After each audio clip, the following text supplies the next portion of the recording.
I'm afraid the results show that you are not the biological father of Jason. John felt as if the ground had shifted beneath him. What? How is that possible? John Adeyemi lived in a vibrant neighborhood in Lagos, Nigeria, where every day was filled with the sounds of life and laughter. He was a dedicated father and a loving husband to his wife, Laura. Their son, Jason, was the center of his universe. One Sunday afternoon, John's mother, Mama, came to visit. She was a woman of sharp instincts and a heart full of love for her family. Laura was in the kitchen preparing a feast, while Jason played noisily in the living room. "Mama, welcome." John greeted warmly, helping her settle in. "How was your trip?" "It was fine, my son," she replied, her eyes subtly scanning Jason. "He's growing so fast." "Yes, he is," John said with a proud smile. "He brings so much joy." Mama nodded but remained silent for a moment, her expression contemplative. "John, can we talk for a moment?" "Of course, Mama," John said, leading her to the veranda. They sat down, the warm breeze rustling the leaves around them. "John, I don't mean to alarm you, but I've been observing Jason," she began cautiously. "He doesn't bear any resemblance to you." John chuckled lightly. "Mama, children don't always look like their parents. Sometimes they take after distant relatives." Mama sighed. "I understand, but it's more than that. It's something I feel in my bones." "Have you ever considered doing a DNA test, just to be sure?" John's expression shifted from amusement to irritation. "Mama, Jason is my child. I don't need a test to prove that." "I know, my son, but it's better to be sure," she insisted gently. "Just think about it." John shook his head, dismissing her concerns. "There's no need for that, Mama. He's my child, and that's all that matters." Mama didn't push further, but her words lingered in John's mind. He chose to ignore them, focusing on the happiness of his family. It was a typical bustling morning when John received a frantic call from Laura. "John, it's Jason. He's been in a car accident. They are taking him to the hospital." John's heart dropped. He rushed to the hospital, his mind racing with fear and worry. When he arrived, he found Laura in tears, her face pale with anxiety. "How is he?" John asked, breathless. "He's in critical condition. They need to do a blood transfusion," Laura said, her voice shaking. John nodded, trying to stay calm. "Okay, let's give them our blood types." After a tense wait, a doctor approached them with a grave expression. "Mr. and Mrs. Adeyemi, there's a problem. Jason's blood type doesn't match either of yours." John felt as if he had been struck by lightning. "What do you mean? How is that possible?" The doctor's expression was sympathetic.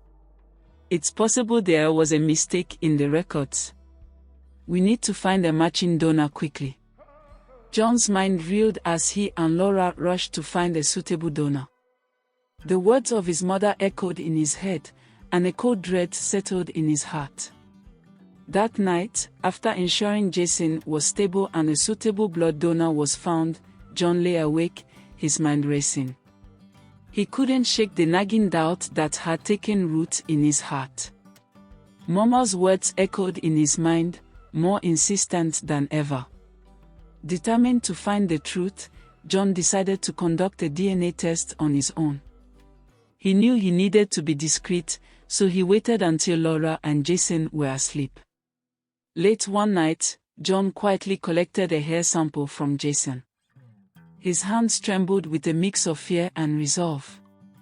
He packaged the sample carefully and, the next day, took it to a discreet laboratory for testing. The waiting period was agonizing. Every day, John went through the motions of his life, but his thoughts were consumed by the impending results.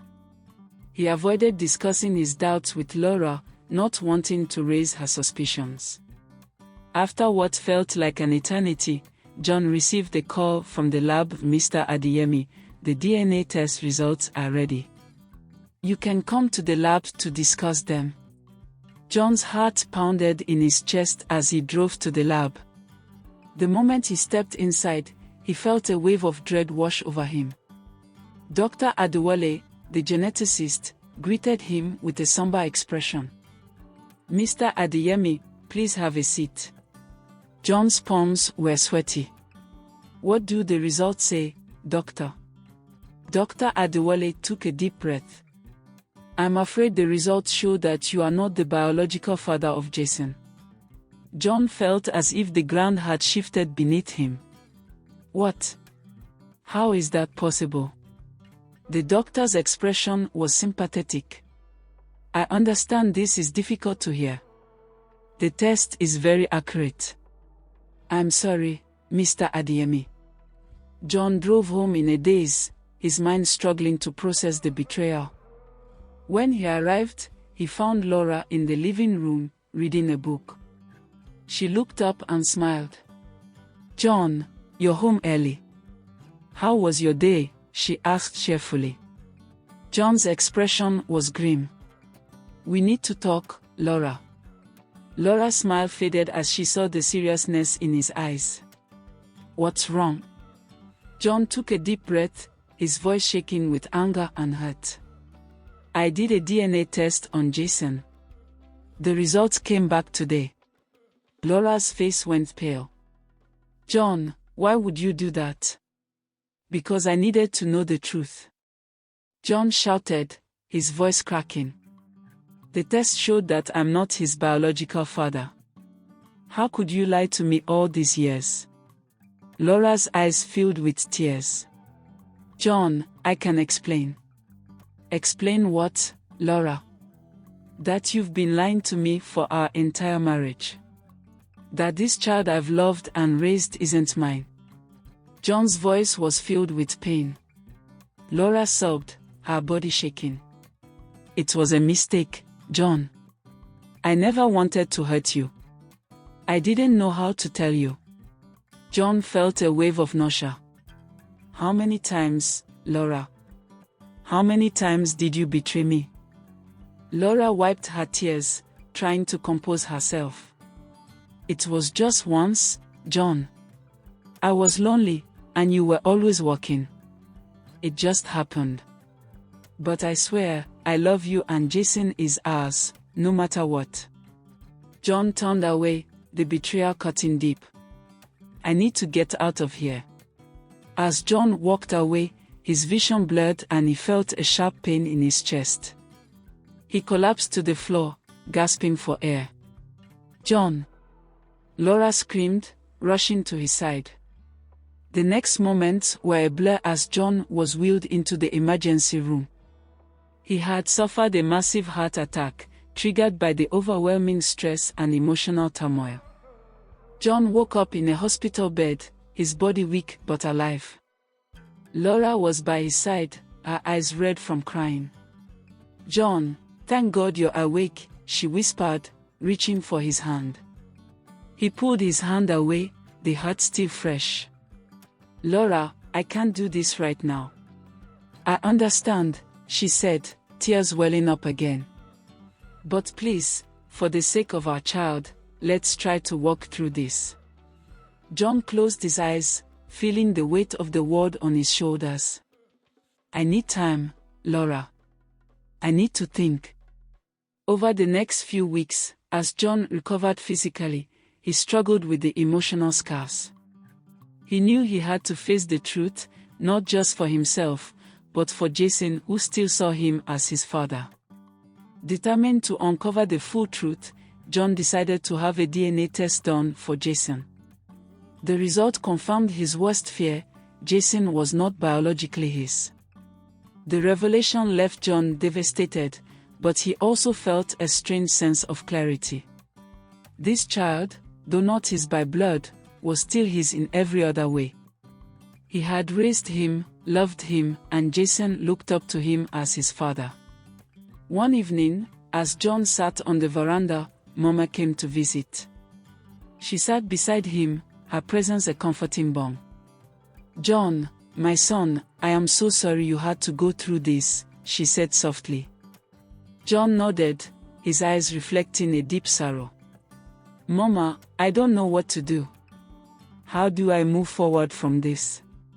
Mama took his hand, her grip firm and reassuring. "John, you are a strong man.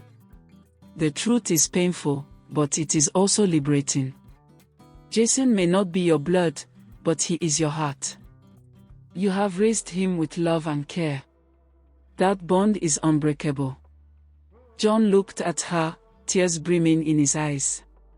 "But what about Laura? How do I forgive her?" Mama's eyes softened. "Forgiveness is not easy, my son. It takes time. But remember, we are all human, and we all make mistakes.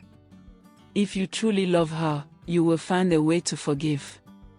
John spent weeks in introspection, grappling with his feelings of betrayal and love.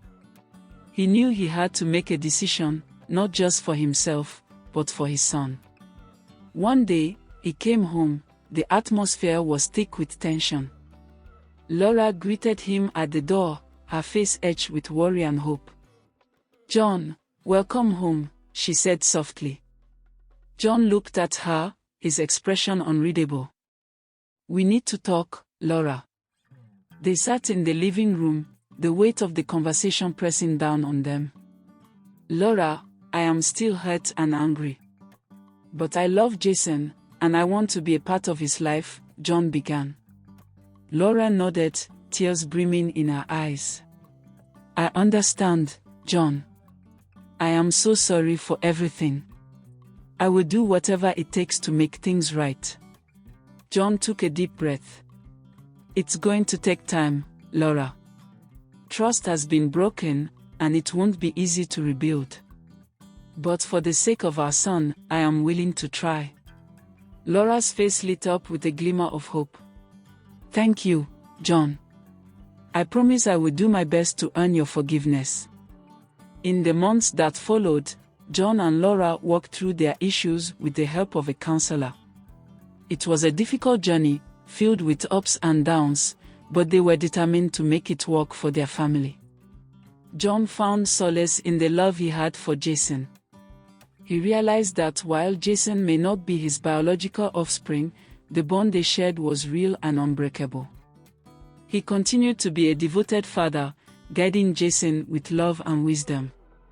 Mama's words echoed in his mind, reminding him of the strength and resilience needed to overcome life's challenges. Slowly but surely, John began to heal, both physically and emotionally. As he stood in the backyard one sunny afternoon, watching Jason play, he felt a sense of peace. The past had been tumultuous, but the future held promise. "Daddy, come join me," Jason called out, his face beaming with joy. John smiled and walked over, his heart swelling with love. He knew that no matter what, he would always be there for Jason. He was his family, and nothing could change that. As they laughed and played together, John felt a renewed sense of purpose. Life had thrown him a curveball, but he had come out stronger. He had learned that love and forgiveness were the keys to moving forward. And so, the Adeyemi family continued their journey, with a deeper understanding of the strength and resilience that bound them together.